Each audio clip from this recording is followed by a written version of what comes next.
자, 113페이지 프로젝트 파이낸싱 들어가 볼게요. 113페이지.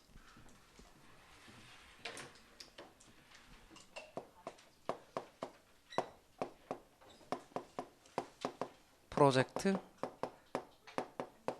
파이낸싱.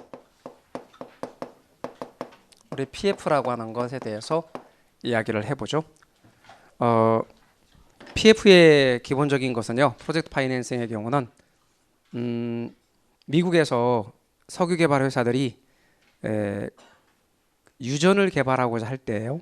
유전을 개발하고자 할 때 개발하는 비용이 필요했었어요. 개발에 자금이 필요했었는데 그런 개발 자금이 없는 거죠. 그러한 개발 자금의 경우를, 그러니까 매장돼 있는 석유는 확실한데 그걸 개발하려면 돈이 있어야 돼요. 그래서 그 매장된 석유를 담보로 해서 은행으로부터 돈을 빌려온 거예요. 그것이 뭐냐면 PF의 기본인데요. 금융기관 입장에서는 기본적으로 수익을 내고 싶은 거예요. 수익을 내고 싶은데 매장된 석유가 확실하니까 그것을 담보로 돈을 빌려주는 거예요. 중요한 건 부동산 담보가 아니라 사업성이 담보가 된다는 거예요. 그래서 그걸 담보로 해서 돈을 빌려주게 되고, 그러면 그렇게 해서 이제 석유를 개발해요. 그러면 개발하고 나서 나온 석유에서 나오는 수익을 거의 대부분을 다 걷어가져요. 그렇지만 그래도 이 석유 개발 회사 같은 경우는 시설은 남죠. 그 시설로 또 다른 유전들을 개발을 하게 되는 거예요.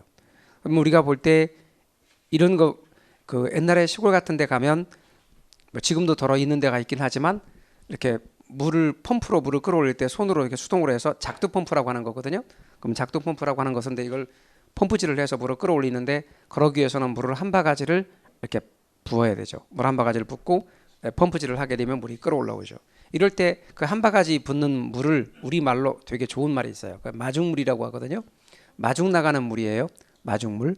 그 바로 이 마중물을 영어로 펌핑 워터라고 한다고요. 바로 이게 펌핑머니 역할을 하는 거예요.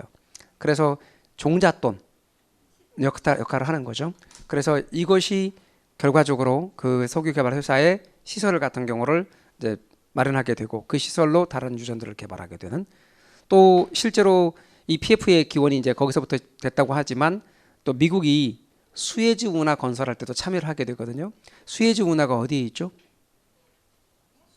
수에즈 운 어디인지 몰라요?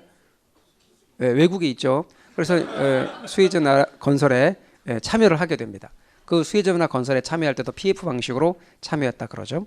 자, 그럼 이제 이 PF 프로젝트 파이낸싱의 기본적인 원리를 좀 말씀드리면 이렇습니다. 갑이란 사람이 있는데요.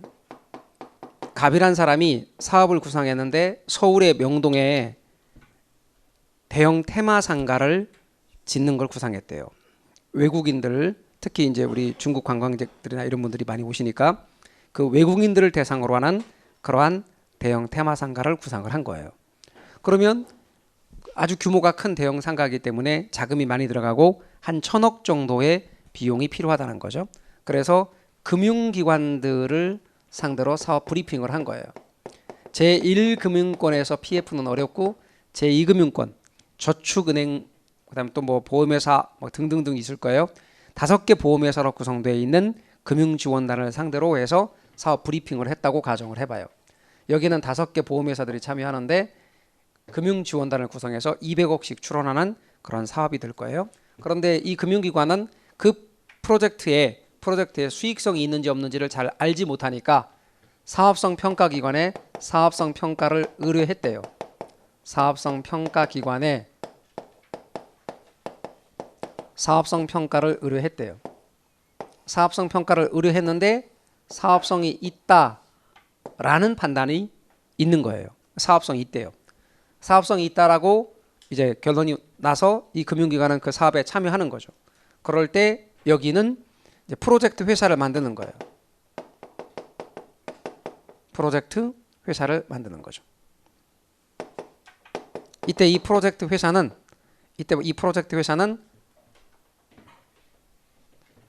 특수법인으로서 페이퍼 컴퍼니, 명목상 회사예요. 그런데 이 프로젝트 회사에 얘가 그 사업에 대해서 가장 잘 알기 때문에 얘를 사업주로 참여시키는 거예요. 사업주로 얘가 참여하는 거죠. 그래서 사업주로 참여하되 법적으로는 완전히 독립시켜놔요. 법적으로 독립이 된다는 말은 만일 이 사업주가 도산하더라도 이 프로젝트에 지장이 없도록 법적으로 완전히 독립을 시켜놓습니다. 그리고 금융기관은 이 프로젝트 회사에 자금을 대출하는데 자금을 대출하기 전에 얘한테 각서를 받습니다. 얘가 만일 도산하면 사업권을 포기하겠다는 각서예요. 그래야 다른 사업주를 선정해서 안정적으로 사업을 해나갈 수가 있죠. 거꾸로 법적으로 독립되어 있다는 말은 프로젝트 회사가 도산하더라도 갑에게는 영향을 주지 않습니다. 그리고 여기에 시공사와 건설 계약을 체결할 때도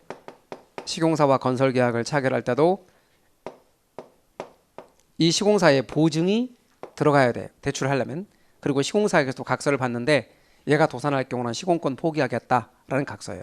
다른 시공사 선정해서 사업을 안정적으로 해나가기 위해서는 얘가 도산할 경우는 다른 시공사 선정할 수 있어야 되죠.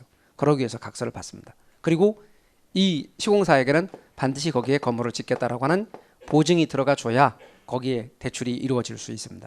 위험하기 때문에 보통 신용보완기관에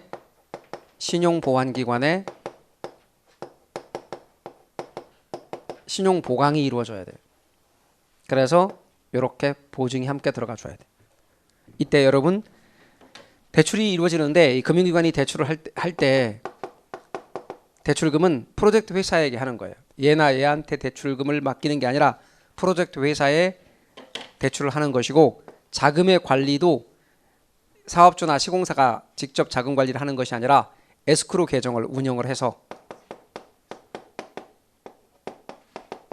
위탁 계좌에 의한 자금 관리를 하는 거예요. 이것을 운영을 해서 위탁 계좌에 의한 자금 관리.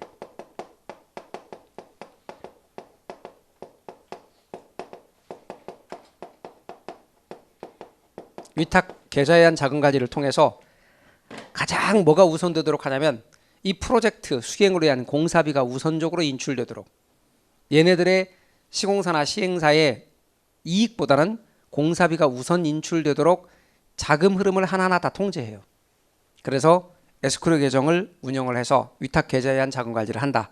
그리고 만약에 사업이 성공을 거두면 진짜 많은 수익을 거둬가는 거예요.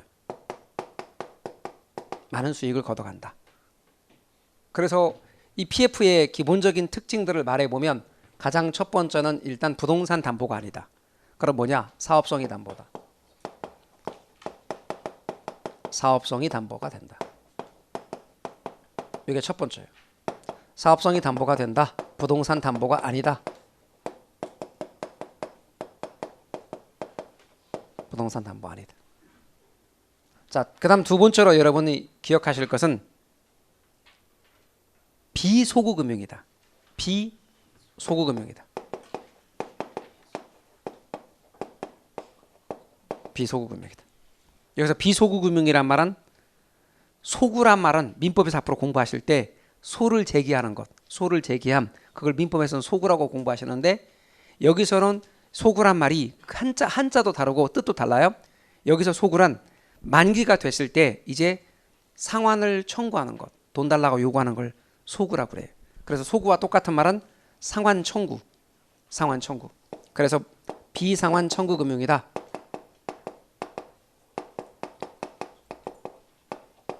이렇게 말할 수 있는데 이 돈이 금융기관이 얘한테 돈 빌려준 게 아니라는 거예요. 그렇죠? 얘한테 돈 빌려준 거라면 얘한테 이제 만기가 되면 돈 갚아 이렇게 요구할 수 있는데 얘한테 돈 빌려준 게 아니니까 비소구 금융이다 이렇게 말하는 거예요. 비상환 청구 금융이다. 그런데 현실은 안 그래요. 현실은 위험하니까 얘네들한테 어느 정도 담보와 보증을 요구해요. 그러다 보니 완전한 비소구 금융이 아니라 제한적 소구 금융이에요. 어느 정도 담보와 보증을 요구하기 때문에 우리나라의 현실은 제한적 소구 금융이다. 이렇게 말합니다. 제한적 소구 금융이다. 이렇게 말할 수 있습니다. 그 다음에 대출금은 해당 프로젝트 내에서 나오는 그 범위 내에서 이 프로젝트 범위 내에서 대출금을 회수한다. 그 다음에 보통 대규모 자금이 소요되고 공사기간이 장기인 사업에 적합하다. 그리고 서로 이해관계자들이 여러 참여하기 때문에 위험이 분산될 수 있다. 위험이 분산된다. 그러나 단점으로는 책임의 현상이 나타날 수 있고 서로 이해관계 조정이 필요하며 사업의 지연이 초래가 될 수 있어요. 사업의 지연이 초래가 될 수도 있다. 이런 점은 단점으로 지적이 될 수도 있습니다. PF 기본적인 원리를 여러분이 알아두시면 좋겠네요. 자, 그런 이야기가 우리 교재에 돼 있고요. 자, 그 다음에 114페이지 역저당에 대해서 이야기하겠습니다. 저당과 역저당. 저당이라는 말이 있고 역저당이라는 말이 있습니다. 저당과 역저당에 대해서 이야기 좀 합시다. 저당, 역저당. 역저당에 대해서 있는데 기왕이면 다시 한번 저당에 대해서 정리를 하고 그리고 역저당에 대해서도 같이 이야기해보자 그 말입니다. 저당을 영어로 뭐라고 한다 했어요? 모기지라고 한다 했어요. 역저당은 리버스 모기지입니다. 리버스 모기지. 저당과 역저당의 경우에서 그 리버스 모기지 할 때 리버스는 여러분 아마 어떤 때 많이 들어봤냐면 지금 젊은 분들은 잘 모를 수도 있습니다. 그 옛날에는 음악을 들을 때 요즘에는 뭐 핸드폰으로 다 음악을 듣죠. 얼마 전까지만 해도 MP3로 음악을 들었고 저 MP3 이전에는 뭐로 음악을 들었어요? 예, CD 플레이어로 음악을 들었고 그 전에는 마이마이 또는 카세트 테이프라고 말하는 마이마이 워크맨 이런 걸로 들었죠. 근데 마이마이 워크맨 이런 것들 중에 좀 값이 비싼 것과 그렇지 않은 것의 차이는 테이프의 A면이 다 됐을 때 지가 알아서 돌아가는 오토 리버스냐 아니면 손으로 돌려줘야 하는 수동 리버스냐에 따라서 가격 차이가 나는 거죠. 자, 그럴 때 방금 말한 것처럼 오토 리버스 뒤집는 거예요. 그러니까 얘는 리버스 무기지 저당을 뒤집어서 표현하는데 어떻게 뒤집는지 잘 보세요. 우선 먼저 저당을 제가 먼저 설명할게요. 그럼 겸사겸사 저당의 의미를 다시 한번 여러분이 정리를 해보세요. 여기에 대출자인 A라는 은행이 있다고 가정하자 그 말입니다. 그리고 갑이 있다라고 하잔 말입니다. 갑이 있다. 그러면 대출자인 A은행과 차입자인 갑이 있는데 이때 차입자 갑은 요 집을 사기 위해서 이렇게 목돈으로 대출받은 겁니다. 그리고 여기에 담보로 설정을 하고 이걸 나눠서 푼돈으로 갚는 거죠. 이게 뭐냐면 저당입니다. 그러니까 갑의 경우는 주로 어떤 계층이냐면 젊은 층입니다. 젊은 층입니다. 그 다음에 젊은 층이고 이 사람은 소득은 있다 없다? 소득은 있습니다. 그런데 주택은 없습니다. 소득은 있으나 주택은 없는 사람. 이 돈은 뭐라고요? 주택 구입 자금입니다.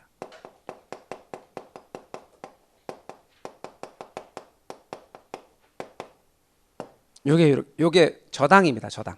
그래서 저당에 대해서 여러분은 구분을 먼저 해 놓으시고요.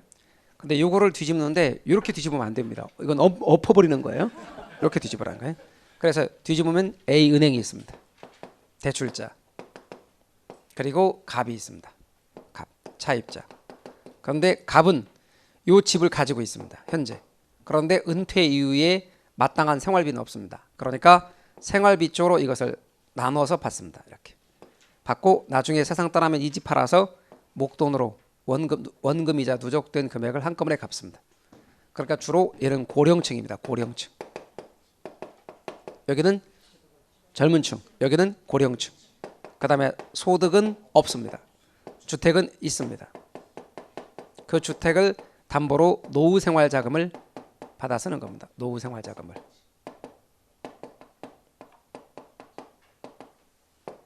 이것이 역저당입니다. 저당이란 말과 역저당이라는 것을 여러분이 구분을 하셔야 됩니다. 이것의 대표적인 예는 역저당의 대표적인 예는 이런 것을 주택연금제도를 지금 제가 설명한 거거든요. 우리나라의 주택연금제도는 대표적인 역저당에 해당된다 이렇게 말할 수 있습니다.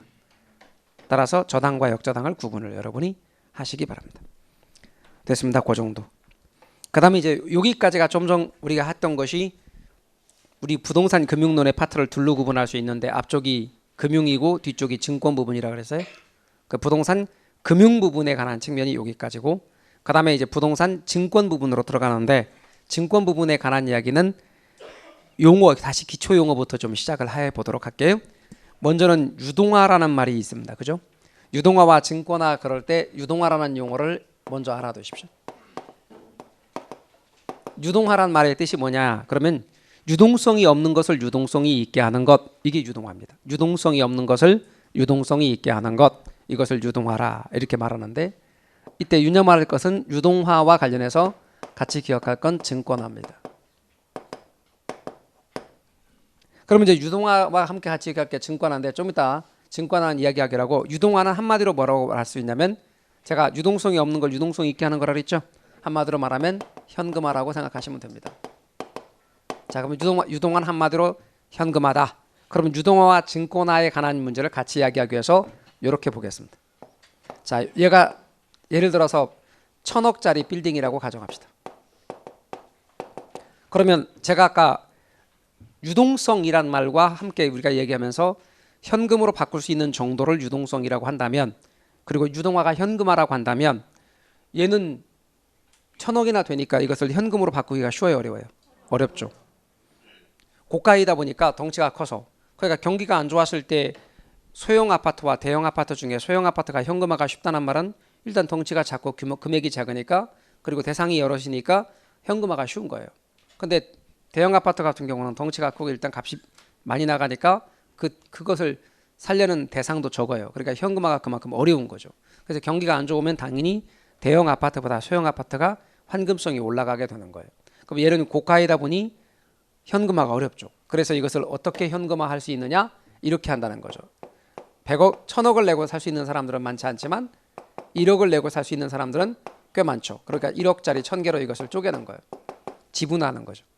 그래서 지분화해서 증권으로 표시하면 한 개를 사면 1,000분의 1만큼 지분을 갖는 거예요. 그래서 이 부동산을 어떻게 한다? 증권화한다. 부동산을 증권화한다. 증권화하면 하나 사면 1,000분의 1만큼 지분 갖고, 두 개 사면 1,000분의 2만큼 지분을 갖는 거죠. 그러면 1억을 내고 살 수 있는 사람들은 꽤 되니까 이것이 현금화가 가능한 거죠. 이렇게 증권화를 통해서 뭘 했죠? 유동화를 했죠. 그래서 증권화를 통한 유동화죠. 그러니까 유동화가 좀 더 넓은 개념이고, 이때 부동산의 증권화의 견인차 역할을 하는 것이 우리 공부의 주된 부분에 해당되는 MBS예요. 이 MBS를 주택저당 증권이라 해서 좀 이따가 우리가 이야기를 하게 될 겁니다. 그래서 여러분께서는 유동화라는 말의 의미, 증권화라는 말의 의미를 알아두십시오. 우리 교재 오른쪽에 한국주택금융공사에 대해서는 좀 이따가 같이 이야기할 거고, 저당의 유동화 기능, 전제 조건도 같이 이야기를 할 거예요. 저당시장의 구조로 들어갈 것인데, 저당시장의 구조에 가기 전에 우리는 잠깐 오른쪽 페이지에 있는 주택저당 부동산 증권 부분에 관한 이야기가 살짝 있습니다. 주택저당 증권 아래쪽에. 그 주택저당 증권 가기 전에 우리는 부동산 증권에 관한 얘기를 잠깐만 이야기를 할 거예요. 우리는 부동산 증권과 관련해서 부동산 증권 이전에 뭐에 대해서 이야기를 할 거냐면, 이렇게 ABS와 MBS에 대해서 잠깐만 이야기를 좀 하자고요. 잠깐만 ABS가 뭐고 MBS가 뭔가에 대해서 이야기를 할 건데요. ABS에 대한 이야기입니다. ABS는 이렇습니다. 요거를 자산유동화 증권 그럽니다.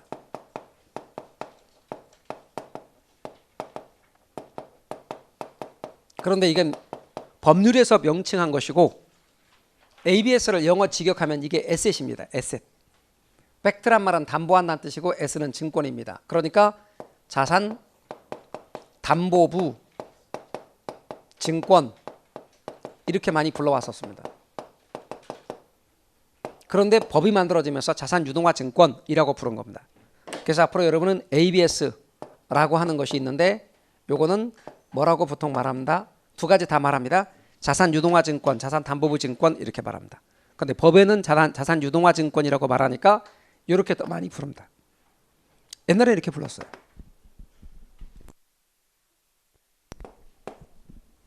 ABS는 대출채권,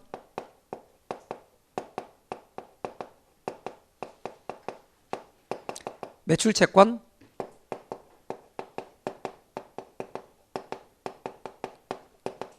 부동산 등 모든 자산을 기초로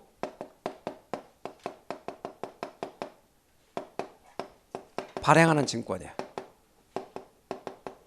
돈이 되는 자산이면 어떤 것이든 무엇이든 간에 기초로 발행하는 증권을 ABS다 이렇게 말해요. 대출채권, 매출채권, 부동산 등 모든 자산을 기초로 발행합니다. 이것이 뭐다? ABS입니다. 반면에 두 번째 MBS입니다.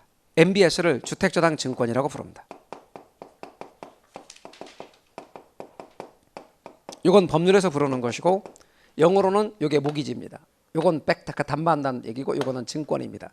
그러니까 이것을 영어로 직역하면 저당 담보부 증권 또는 그냥 저당 담보 증권 이렇게 말합니다. 이게 MBS입니다. MBS.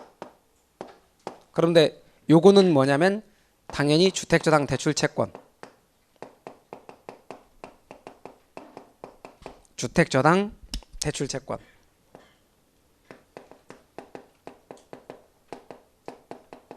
요게 저당권의 피담보 채권입니다. 저당권의 피담보 채권에 해당되는 주택저당 대출채권을 기초로 발행합니다. 이것을 기초로 발행하는 증권. 그것을 우리는 주택저당 증권이라 한다. 그러면 어느 게 더 넓은 개념이에요? 네, ABS가 더 넓은 개념이죠. 제가 물어보는 거는 여러분한테 ABS, MBS 그렇게 답 말해보라고 물어본 거지 위에 거, 아래 거, 옆에 거 그런 거 말해보라고 한 거 아니에요? 여러분 보고 단어 말해보라는 거예요. 어느 게 더 넓은 개념이라고요? ABS. 어느 게 더 좁은 개념이고요? 우리는 MBS를 앞으로 집중적으로 많이 할 거예요. 그럼 시험 범위에 ABS, MBS 이런 말 자체가 되게 생소하게 들린다고. 어떤 분은 자동차 부품인 줄 알았다 그래요. 근데 시험 범위가 제가 볼 때 이 정도만 내면 참 좋을 것 같은데 이 정도 범위를 넘어서 A, B, CP까지 기업 어분까지 포함시켜서 지금 문제를 내고 있어요.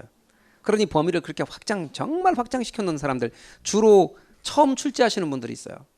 처음 출제하는 사람들 의욕이 넘치면서 내가 뭔가 보여줄 거야. 그렇게 하면서 뭐 이거 저 문제를 딱 내는데 그렇게 한 번씩 낼 때마다 우리의 범위가 엄청나게 확장되는 거예요. 아 진짜 공적인 자리니까 뭐라고 말을 못하지만 개인적으로 말하면 때려주고 싶어요. 진짜로. 이것만 해도 진짜로 우리가 범위가 많거든. 이 부분에 집중하자고요. 그래서 범위를 보면 ABS하고 MBS하고 놓고 보면 만약에 ABS가 이렇다고 하면 MBS는 이렇단 말이에요. 이해 가셔요? 그럼 ABS의 일환으로 MBS가 있는 거예요. 요거는 주택저당 대출 채권을 기초로 발행하는 거다. 요게 뭐라고요? 저당권의 피담보 채권이다. 그래서 여러분 이제 주택저당 대출 채권을 기초로 발행한다. 그럼 민법에서 저당권 배웠어요? 안 배웠어요? 배웠다고 그랬죠? 그럼 아시다시피 저당권이 있고 저당권에는 피담보 채권이 형성되는 거 아시죠? 그 피담보 채권의 명칭이 주택저당 대출 채권이다. 좀 줄여서 주택저당 채권이다. 이렇게도 돼요. 또는 그냥 대출 채권이다. 이렇게 말해도 되고. 자, 그러면 우리는 이제 우리 교재의 116쪽에 그럼 저당시장의 구조에 대해서 지금부터 이야기를 해야 되거든요. 자, 저당시장의 구조를 지금부터 이야기할 테니 잘 봐주시기 바랍니다.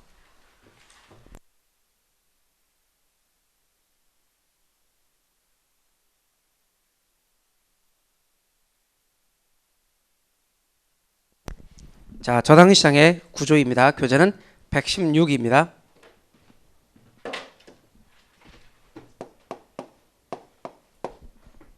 저당시장의 구조.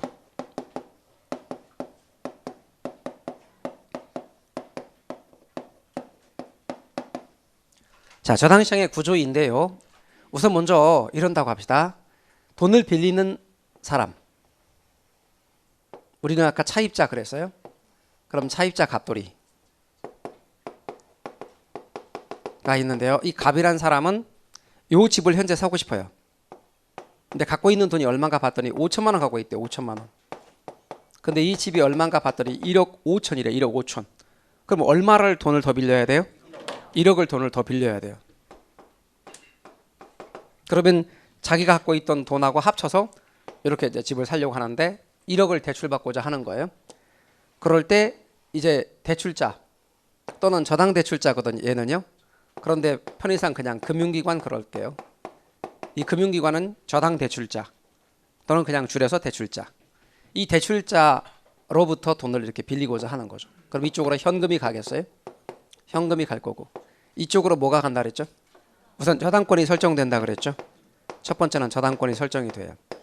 이제 좀 더 갑시다. 이제 우리 제일 첫 번째 금융의 기초 용어를 설명할 때 제가 저까지만 얘기했는데 이제 한 단계 더 나가서 저당권이 설정될 뿐 아니라 이제 금융기관 입장에서는 원금과 이자를 받겠죠.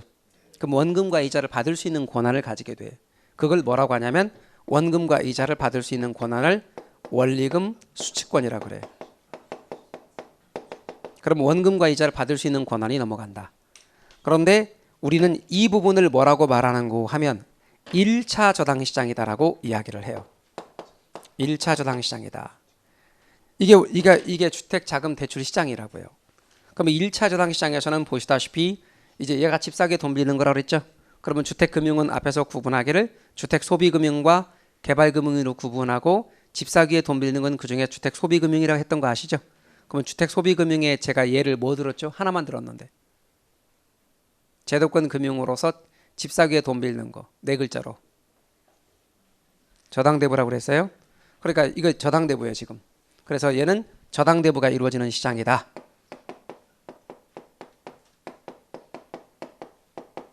저당대부가 이루어지는 시장이다. 두 번째는 그래서 1차 저당시장에서는 저당권이 설정이 될 거다. 맞아요? 그래서 저당권이 설정되는 시장이다. 그러면서 저당권이 설정되면서 이제 저당권의 피담보 채권이 형성된다 그랬죠. 그 저당권의 피담보 채권을 줄여서 뭐라고 한다 그랬어요 아까? 저당채권이라 한다 했죠. 주택저당 대출채권인데 줄여서 저당채권 그런다 그랬잖아요. 따라서 저당채권이 형성된다. 여기서 저당채권이 형성되는 시장이에요. 그런데 이제 금융기관의 경우가 갑돌이 같은 사람에게 자금을 대출하고자 자금을 얼마를 마련했냐면 100억 원의 자금을 마련했다고 가정합시다. 그럼 갑돌이처럼 1억씩 빌리는 사람 몇 명에게 자금을 대출해 줄 수 있죠? 100명에게 자금 대출할 수 있죠. 갑돌이의 경우는 1억 원을 빌리고 융자 기간은 예를 들어 15년이며 고정이자율 5%로 자금 대출을 받았다고 가정합시다. 그러면 말이죠. 일단 금융기관의 경우는 갑돌이처럼 융자 기간 15년 빌려주면 그 돈은 15년간 묶이죠. 그럼 100억 전체를 100명에게 빌려줬고 융자 기간이 15년이면 100억은 몇 년간 묶여요? 15년간 묶이죠. 현금화가 돼요? 안 돼요? 안 되기 때문에 현금화 어려운 걸 무슨 위험이라고 그랬어요? 유동성 위험이라고 그랬잖아요. 그럼 얘는 대출과 동시에 무슨 위험에 처하게 되냐면 현금이 묶이는 현금화가 어려운 위험, 유동성 위험에 처하게 되는 거예요. 그러면 금융기관은 대출과 동시에 첫 번째 무슨 위험에 처하느냐면 유동성 위험에 처하게 된다. 자, 그 다음 두 번째로는요. 이제 이 돈 100억 원을 갑돌이만 놓고 생각하면 1억 원을 5%로 빌려줬잖아요. 고정금리로. 그런데 시장금리가 5.1%래. 그러면 그 돈이 지금 있으면 5.1%로 수익 낼 텐데 5%로 빌려줬으니 0.1%포인트만큼 손해나죠. 이렇게 이자율 위험에도 처해요. 우린 그것을 금리 위험이라 그래. 이자율 위험, 금리 위험. 그러면 이렇게 금융기관은 대출과 동시에 무슨 위험과 무슨 위험에 있다고요? 유동성 위험과 금리 위험이 뒤따르게 돼요. 그랬더니 어떤 순박한 청년이 오셔서 또 물어봤단 말이에요 저한테. 그럼 뭐하러 빌려주나요? 이렇게 물어봐요. 아니 뭐하러 빌려주겠어? 그렇죠. 돈 벌려고 수익 내려고 빌려주는 거죠. 그러면 수익 안 내면 되잖아요. 그럼 수익 안 내면 돼. 아셨죠? 그러니까 예를 들어서 투자를 하는 이유는 돈 벌려고 투자하는 거예요. 근데 투자해서 손해가 올 수 있죠. 그게 싫으면 투자 안 하면 돼. 안 하고 그냥 살면 된다고. 그렇게. 뭔 얘기인지 아셨죠? 근데 내가 돈을 벌고 싶어. 그러면 위험이 따른다고. 근데 그 위험이 따른데도 그걸 감안해서 내가 투자하는 거라고. 여러분 공인중개사 시험에 돌아오는 시험에 붙을 수도 있고 떨어질 수도 있죠. 근데 확실하게 안 떨어지는 방법은 그죠? 안 봐버리는 방법이에요. 시험을 안 봐버리는 거예요. 그럼 안 떨어져 절대로. 근데 자격증 딸 수 있어 없어? 절대 없지. 근데 우리는 떨어질 수 있지만 난 해본다. 그렇게 도전해야 자격증을 딸 수 있는 거예요. 마찬가지로 얘도 수익 내기 위해서 이런 위험이 있지만 대출을 통해서 수익을 내는 거예요. 자, 그런데 그럼에도 불구하고 이걸 최소화하고 싶어요? 그죠? 그러면 유동성 위험과 금리 위험을 줄이는 방법은 이런 방법이 있어요. 금융기관이 대출자가 다음 날 갑돌이한테 연락을 하는 거예요. 갑돌아, 어제 내가 1억 빌려줬잖아. 밤새 생각해 보니까 오늘 그냥 돌려받는 게 좋을 것 같아. 그러면 회수해버리면 유동성 위험 해소가 되겠지. 근데 그럴 순 없잖아요. 그러면 그렇게 하는 것과 유사한 방법은 요게 자산 가치가 100억이죠, 지금. 그럼 이 자산 가치가 100억인 얘를 현금화하면 어떨까 하는 거예요. 저거를. 이해 가셔요? 100억의 가치가 있는, 지금 100억을 빌려줬으니까 100억 가치가 있잖아요. 100억 가치가 있는 얘를 현금화하자는 거예요. 그래서 현금화하기 위해서 유동화를 담당하는 중개기관을 만들고, 유동화 중개기관을 만들고, 이 유동화 중개기관은, 우리나라에서의 유동화 중개기관은 누가 유동화를 담당하는 기관이냐면 한국주택금융공사. 어디라고요? 한국주택금융공사. 한국주택금융공사. 우리 앞에서 나왔던 바로 그겁니다. 이 한국주택금융공사가 우리는 유동화 중개기관의 역할을 해요. 그래서 유동화 중개기관이 한국주택금융공사에 넘기는 거예요. 그럼 뭐를 넘기느냐? 저당권이 넘어가는 건 아니에요. 영미법에서는 저당권 자체가 사고팔고가 가능해요. 또 저당권을 넘긴다 이렇게 표현해요. 그러나 대륙법규를 따르는 우리에서는 저당권 자체가 넘어가는 건 아니고, 저당권을 얘는 관리하고 그 저당권에 따르는 피담보 채권이 넘어가는 거예요. 말하자면 저당 채권을, 더 정확하게 주택저당 채권을 넘기는 거예요. 그래서 채권 매각이에요. 채권을 매각하면 예를 들어서 우리은행도, 구민은행도, 하나은행도, 신한은행도 전부 다 이쪽으로 넘길 거예요. 그러면 이거 그렇게 들어온 주택저당 대출 채권들을 다 모아서 그걸 기초로 뭐를 발행하느냐? 투자자가 살 수 있도록 증권을 발행하는 거예요. 그때 그 증권이 MBS라는 거예요. 주택저당 증권을 누가 발행한다고요? 한국주택금융공사가 발행해서 투자자에게 발행한다. 그러면 투자자의 돈이 한국주택금융공사를 통해서 들어올 거고, 이렇게 해서 들어오면 다시 이쪽으로 현금이 들어오게 될 것이다. 그럼 돈이 들어왔으니까 일단 유동성 위험 해소됐죠. 그리고 금리 위험도 해소가 되는 이유가 다음에 빌려줄 때는 5.1%로 대출하는 거예요. 그럼 다시 또 좀 더 가보자고요. 일단 말이죠. 투자자가 MBS에 투자했단 말입니다. 그럴 때 그것에 대한 지급 보증이라든가 공식력 이런 것들이 되게 중요한데, 바로 한국주택금융공사가 공사로서 그 역할을 하는 겁니다. 그래서 얘의 신용도를 높이기 위해서 정부를 대표하여 국토부가, 지금의 국토부입니다. 그 당시에는 국토부가 아니었습니다. 국토부가 자본금 1조, 정부에서 1조죠. 그리고 한국은행에서 1조, 각 1조씩 2조로 출원한 정부 출원 공사예요. 여기서 MBS에 대한 지급 보증이라든가 나름대로의 얘의 신용도가 중요한 겁니다. 따라서 한국주택금융공사를 통해서 우리는 유동화한다.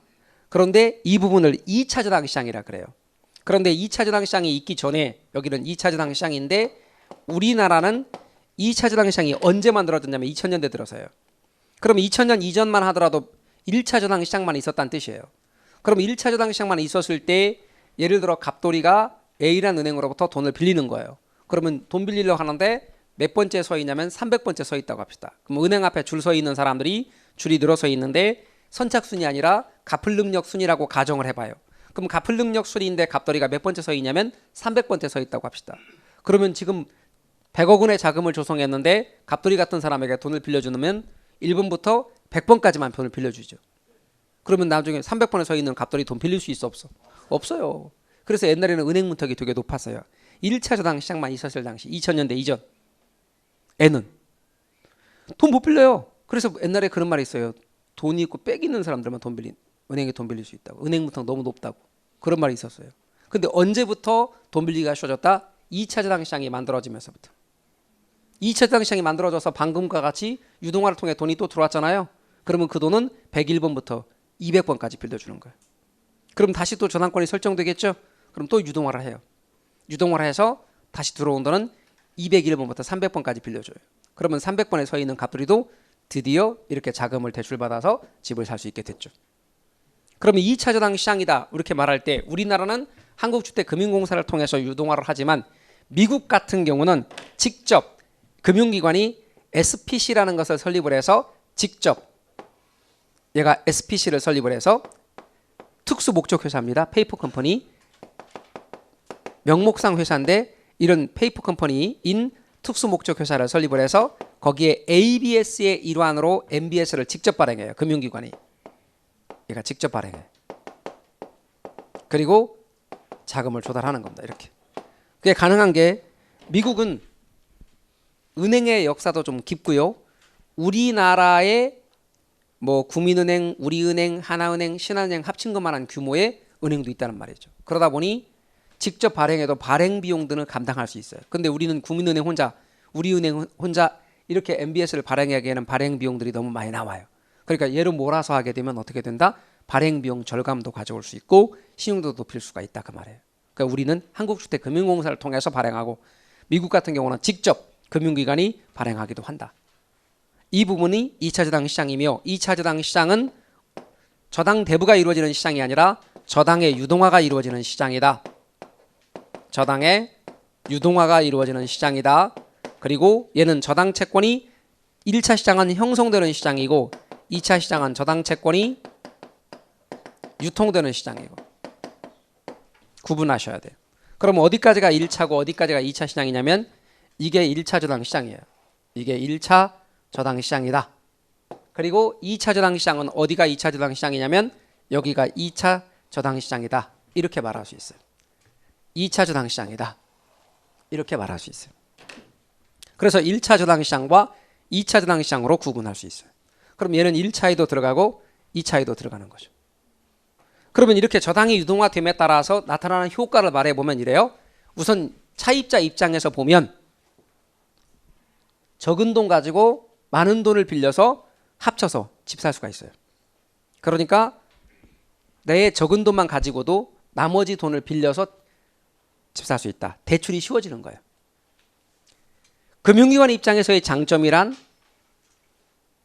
이렇게 유동성 위험과 금리 위험이 줄어들게 되며 보다 적은 돈 가지고 보다 많은 사람들한테 자금을 대출할 수 있게 돼요. 100억 가지고 이렇게 300명, 400명, 500명에게 자금 대출할 수도 있게 돼요.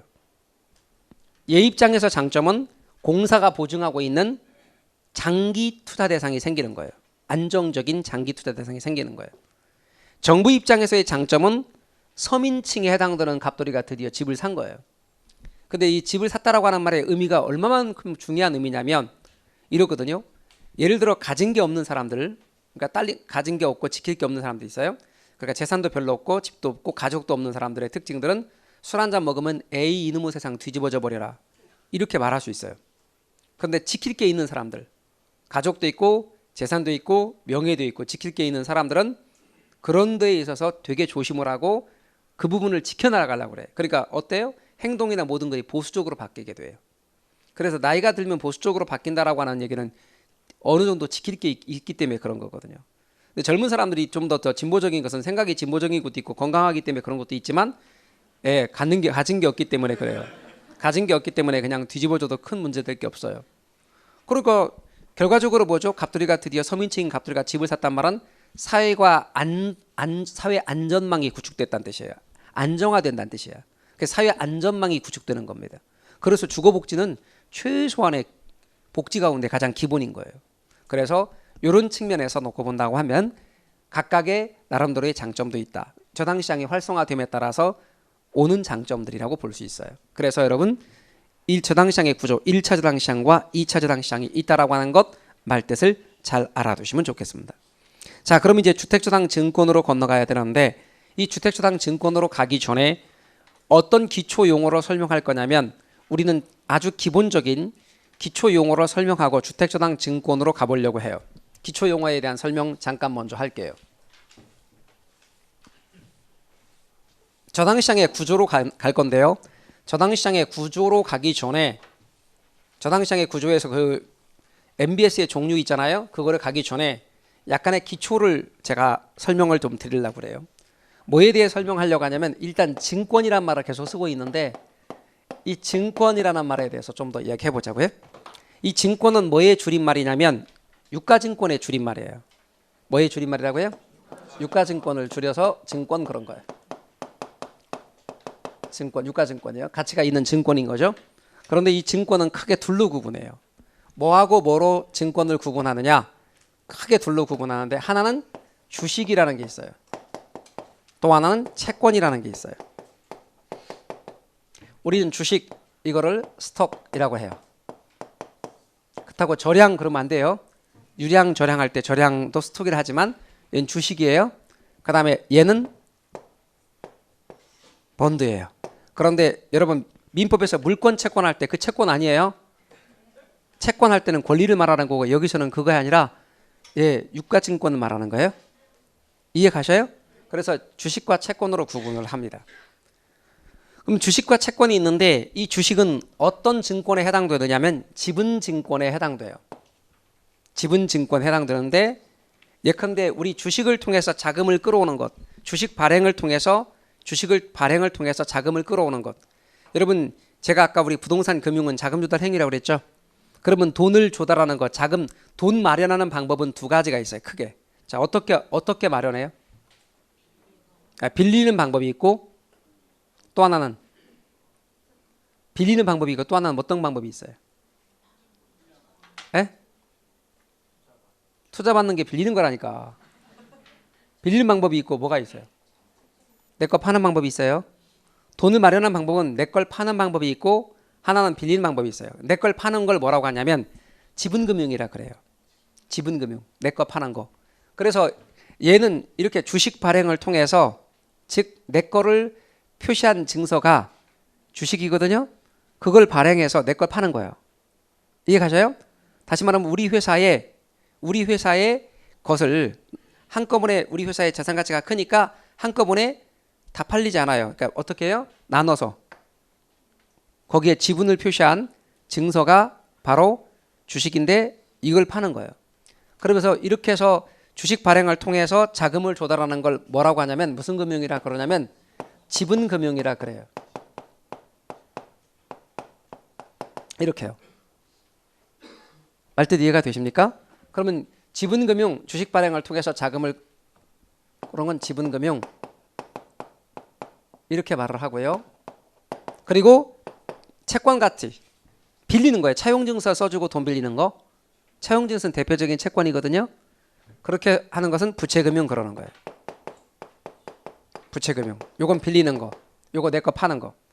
내 거 팔아서 자금을 조달하는 거.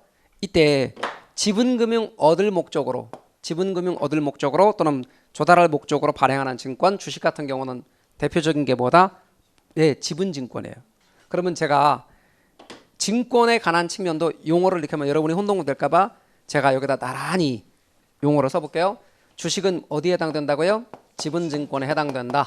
그러면 채권은 어디에 해당된다고요? 부채증권에 해당된다. 그리고 이렇게 지분증권, 주식 이런 걸 통해서 조달하는 금융을 지분금융이라 한다. 그리고 이렇게 채권 내지는 부채증권을 통해서 자금을 조달하는 건 부채금융이라 한다. 그러면 제가 이것과 관련해서 이런 예를 들어볼게요. A란 회사가 있다고 가정을 해볼게요. 그리고 이 A란 회사의 자산가치는 편의상 1억 원이라고 가정해 볼게요. 근데 A란 회사에서 자기 회사 전체 자산가치 1억인데 이걸 이렇게 주식으로 표시를 한 거예요. 증서로. 이걸 지분으로 나눴다고 하는 거죠. 그래서 이걸 팔아요. 사람들한테. 그럴 때 보통의 일반 투자자를 뭐라고 말하냐면 보통의 일반 투자자를 이렇게 말해요. 자기 돈 갖고 투자하는 보통의 투자자를 지분 투자자라고 해요. 그러면 지분 투자자에게 판 거죠. 그러면 이쪽으로 뭐가 가느냐? 이렇게 현금이 가요. 그리고 이쪽으로 주식 발행을 했죠. 그러면 이 사람들은 주식을 샀죠. 그럼 이게 주식 회사잖아요. 그럴 때 이 지분 투자자를 달리 주주라고 해요. 그러면 주주가 또는 지분 투자자가 얘를 샀어요. 이때 주식은 방금 무슨 증권이라고 그랬죠? 지분증권을 산 거예요. 그리고 이 회사의 자산 가치는 전체 1억이죠. 그럼 1억만큼 발행했으니까 현금이 얼마 들어가게요? 1억이 들어가는 거예요. 당연히 이쪽으로. 1억이 들어가요. 그럼 이제 주주들은 어떤 권한이 있느냐? 주주는 주식회사의 주인인 거예요. 지분만큼. 그러면 주주총회에 참여해서 의결할 수 있는 권한이 있어요. 그리고 배당소득을 받을 수 있는 권한이 있어요. 그리고 주를 많이 갖고 있는 사람들은 실제 경영에 참여하기도 해요. 그럴 때 방금과 같이 뭐라고 말했냐면 배당소득을 받을 수 있다 그랬어요. 이렇게 배당소득을 받아요. 그러니까 여기 있는 사람은 얘가 사업을 잘해서 이 회사의 자산가치가 커지면 2억이 됐잖아요. 그럼 1억만큼 샀는데 자산가치가 2억으로 늘어나요. 그럼 이 사람의 주식이 2억이 드는 거예요. 그러니까 주식은 시기에 따라서 가격이 달라요. 그러면 보통 투자자는 언제 사서 언제 파는 게 좋으냐면 쌀 때 사서 비쌀 때 팔아야죠. 그래야 시세 차익을 남기니까. 그럼 얘는 이렇게 배당 소득도 받고 시세 차익도 남길 수 있죠. 그러니까 수익이 높아요. 근데 이건 반대로 말하면 떨어질 수 있다는 뜻이죠. 그래서 얘가 휘지가 될 수도 있어요. 배당 소득 하나도 못 받을 수 있어요. 위험도 되게 높아요. 요게 주식 내지는 지분증권 내지는 지분금융과 관련해서 바로 주식은 지분증권에 해당된다. 그래서 여러분 제가 말하고 있는 것은 바로 주식은 지분증권에 해당된다. 그리고 이렇게 자금을 조달하는 방법은 지분금융이라고 말하는 거다. 그리고 대표적인 증권에는 저렇게 주식이 있다. 또 하나는 채권입니다. 일종의 차용증서는 채권에 해당됩니다. A란 회사입니다. 이 A란 회사가 이 회사 자산가치가 1억 원입니다. 투자자들 모집하는 거죠. 투자자들에게 말하기를 우리 기업 공시하니까 잘 알 거다. 우리 회사 자산가치 1억인 거 확인했지? 그러니까 우리 회사 믿고 돈을 좀 빌려다오. 우리 회사에 투자하라는 얘기입니다. 그럴 때 그런 투자자는 저당 투자자가 되는 겁니다. 그럼 우리 앞에서 뭐라고 그랬어요? 대출자를 저당 대출자라 한다 했죠? 저당 대출자인데 저당 대출자는 돈을 빌려주는 쪽인데 직접 투자한 건 아니지만 지분 투자자를 통해 간접적으로 투자한 거니까 저당 대출자를 이렇게 저당 투자자라고 부르기도 하는 겁니다. 저당 대출자를 저당 투자자, 얘가 대출자예요. 대출자가 곧 저당 대출자이며 저당 투자자가 됩니다. 그럼 이쪽으로 현금이 가는 거예요. 돈을 빌려준 거죠. 그러면 이 돈은 1억만큼일까? 1억보다 작은 금액일까? 1억보다 많은 금액일까? 1억보다 작은 금액일 수밖에 없죠. 이렇게 6천만큼 간다고 합시다. 6천만 가는 거예요. 참고로 먼저 이렇게 차이가 존재하죠. 그죠? 근데 여기는 차이가 존재하지 않죠. 이 차이 부분을 뭐라고 부르는가 하면 이렇게 말해요. 초과담보라고.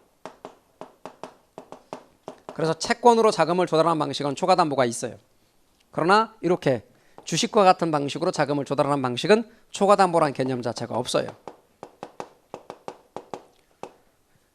없어요. 그럼 여러분 아파트가 2억인데 그래서 2억짜리라고 합시다. 2억짜리 아파트를 담보로 해서 1억을 대출받았다. 그런데 1억을 대출받았는데 거기에 보니까 등기부에 채권 초과액 1억 2천이라고 돼 있더라. 근저당 1억 120% 설정하죠. 그 말은 만약에 이 사람이 돈을 못 갚게 되면 경매를 실행했을 때 재반 비용도 1억 2천 범위 내에서 다 회수하겠다는 뜻이에요. 그러니까 나는 우리 집 팔아서 경매로 처분되면 2억이더라. 그러면 1억 은행한테 갚고 1억은 내 손에 줄 것 같지만 그렇지 않고 어쩌면 8천밖에 못 줄 수도 있어요. 이렇게 초과담보를 다 확보하는 거예요. 다시 돌아와서 이쪽으로 현금 가고 이쪽으로는 채권이 가는 거죠. 다시 말하면 투자자는 채권을 산 거죠. 그런데 그 채권에 언제 이자 주고 만기는 언제 원금 갚으마 이렇게 시기가 정해져 있는 게 특징이에요. 얘는 시기가 정해져 있지 않는데. 이해 가셔요? 그러면 이제 이 채권은 뭐라고 그랬냐면 제가 부채증권이라 그랬어요. 그럼 부채증권을 얘가 샀다. 그러면 결국은 얘는 얘한테 돈 빌려준 거다. 그러면 이게 이렇게 빌리는 거다. 이건 내 거 판 거고 얘는 빌리는 거다. 그러니까 얘는 부채금융인 거다. 그리고 얘는 정해져 있는 이자를 받아요. 이자 소득이죠. 그러면 얘는 사업이 잘 되면 배당 소득 많이 받지만 얘는 그렇지 않고 딱 정해져 있는 이자 소득을 받는 거야. 이해 가십니까? 그러면 얘는 상대적으로 수익이 낮겠죠. 위에 거에 비해서. 그러나 만약에 돈을 못 갚을 경우는 아까 말한 것처럼 담보로 되어 있는 것들을 다 통해서 대출금을 회수해 버리는 거니까 얘는 위험도 그만큼 훨씬 적죠. 이렇게 위험도 낮고 수익도 낮다. 그리고 이렇게 해서 자금을 조달하는 방식, 그때 발행되는 채권들은 전부 다 어디에 해당된다? 부채증권이라 하고 이렇게 빌리는 걸 부채금융이라 한다. 그러니까 결국은 자금을 조달하는 방법에는 이렇게 내 걸 파는 방법이 있다. 우리 회사의 지분을 판 거다. 그것을 표시한 것, 주식회사라면 주식이고 그걸 지분증권에 해당된다. 그러므로 삼성전자의 주식은 지분증권에 해당된다. 삼성전자가 이렇게 주식 발행을 통해 자금을 조달하는 건 지분금융이다. 반면에 이렇게 채권을 통해서 자금을 조달한다면 부채증권이고 부채금융이다. 그러면 지분금융이 갖고 있는 장점은 부채 비율에 영향을 주지 않은 채 자금을 조달할 수 있는 장점이 있긴 하지만 자칫하면 경영권이 넘어갈 수가 있어요. 경영권 방어 문제가 항상 생기는 거죠. 반면에 얘는 경영권과는 관련이 없는데 부채 비율이 높아지는 문제가 생긴다. 이런 기본으로 깔고 가셔야 돼. 자, 그러면 우리가 공부해야 될 이제 MBS에 대해서 할 거거든요. 그 MBS는 어디에 들어간다? 둘 중에 부채증권이에요. 부채증권이에요. 이해 가셔요? 자, 부채증권인데 그 성격이 이런 성격을 갖고 있기도 한다고. 그런 것도 있어요. 그래서 이제 우리는 쉬었다가 117쪽 주택저당증권으로 들어가 보기로 하겠습니다. 쉬었다 하시죠.